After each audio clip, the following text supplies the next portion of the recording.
मेरे पास कंसल्टेंसी के लिए लोग आते हैं, मैं ऑनलाइन कंसल्टेंसी देती हूँ, तो लोगों का एक बहुत ही कॉमन प्रश्न होता है इनकम एंड एक्सपेंडिचर एफिडेविट को लेकर।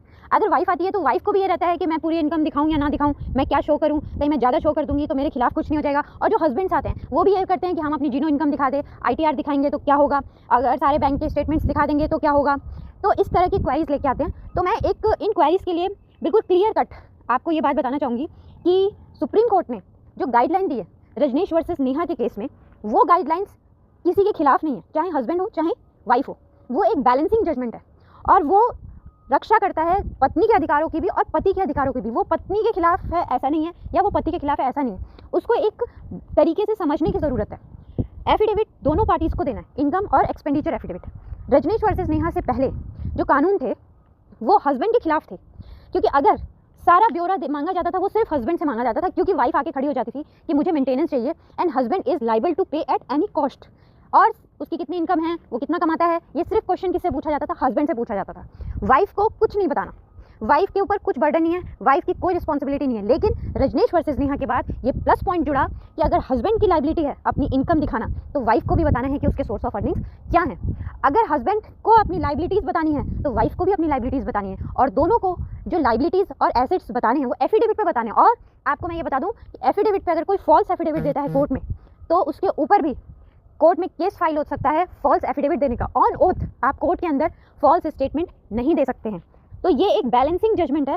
प्रॉपर न्याय के लिए ये सुप्रीम कोर्ट ने जजमेंट पास किया था। केस का बैकग्राउंड ये था कि नेहा ने अपने पति के खिलाफ मेंटेनेंस का केस फाइल किया, जिसमें अपने बच्चे के लिए और अपने के लिए मेंटेनेंस मांगा। कोर्ट ने डिसाइड किया और 15,000 रुपये मेंटेनेंस पत्नी को दिया और 5,000 रुपये मेंटेनेंस दिया बच्चे के लिए from the date of institution of case. उस दिन से देना है जब से केस फाइल हुआ। तो सारे एरियाज जोड़ के रजनीश को अपनी वाइफ को पे करना था। ये लोअर कोर्ट का ऑर्डर था और इस ऑर्डर के खिलाफ फिर रजनीश ने हाई कोर्ट में पिटीशन फाइल की। हाई कोर्ट ने रजनीश की पिटीशन को डिसमिस कर दिया और ये कहा कि 4 हफ्ते के अंदर सारे एरियर्स पे करो, नहीं तो जेल जाने को तैयार हो जाओ। पर रजनीश ने हार नहीं मानी, उन्होंने सुप्रीम कोर्ट में इस पिटीशन को चैलेंज किया और फिर सुप्रीम कोर्ट ने ये लैंडमार्क जजमेंट दिया, जिसमें दोनों को बैलेंस करने के लिए कोर्ट को बोला कि आप दोनों पक्षों से एफिडेविट लेंगे। और ये गाइडलाइंस उसके बाद से मैट्रिमोनियल केसेस में सभी कोर्ट्स के द्वारा फॉलो किया जाने लगा, ताकि कोर्ट के पास एक फेयर पिक्चर आए कि क्या स्टेटस है वाइफ का, क्या स्टेटस है हस्बैंड का। क्योंकि मेंटेनेंस के केसेस या मैट्रिमोनियल डिस्प्यूट के दौरान जो भी केसेस फाइल किए जाते हैं वो केस क्रिमिनल केस नहीं होते। हस्बैंड और वाइफ का जब सेटलमेंट घर में नहीं हो पाता तो कोर्ट में आते हैं, लेकिन हमेशा वहाँ सेटलमेंट की पॉसिबिलिटी देखी जाती है कोर्ट के द्वारा भी।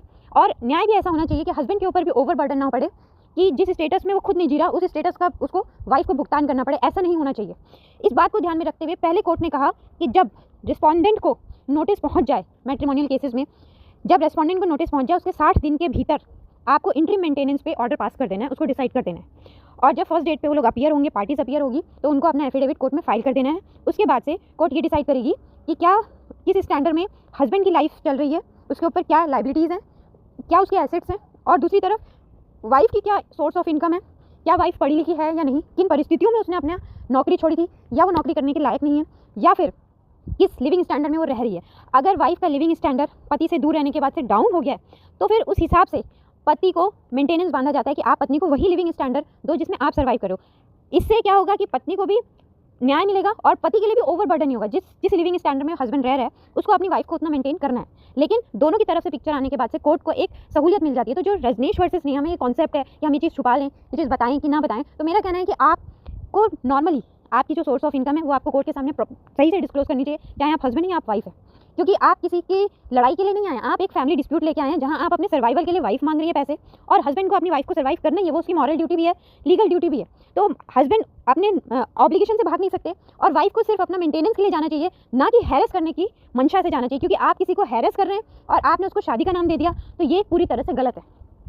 आप भी अपने को मेंटेन होने की मंशा से जाइए कि आपका रोटी कपड़ा मकान की ज़रूरतें जो आप पति के साथ रहती तो जो पूरी होती वही चीज़ें आपको कोर्ट से मांगनी है उसी स्टैंडर्ड में, और हस्बैंड के ऊपर भी बर्डन ना पड़े और हस्बैंड को भी जानबूझ के अपनी पत्नी को भरण पोषण देने से भागना नहीं चाहिए। इसके लिए रजनीश वर्सेस नेहा है। तो जो ये कॉन्सेप्ट है कि हम ये छुपाएं, बताएं कि ना बताएं, वो नहीं दे रहा तो मैं क्या करूं, मैं भी ना दूं, इस तरह के डायलेमा में नहीं रहना चाहिए। ये एक बहुत ही पॉजिटिव जजमेंट है मैट्रिमोनियल केसेस के लिए, और इसके तहत वकीलों को भी अपने क्लाइंट्स को यही सजेशन देना चाहिए कि जल्दी से जल्दी आप फाइल करिए ताकि आपका केस आगे बढ़े और ये जो लंबा डीले होता है जिसमें दोनों पार्टीज हैरेस होती हैं उन डीले से बचा जा सके।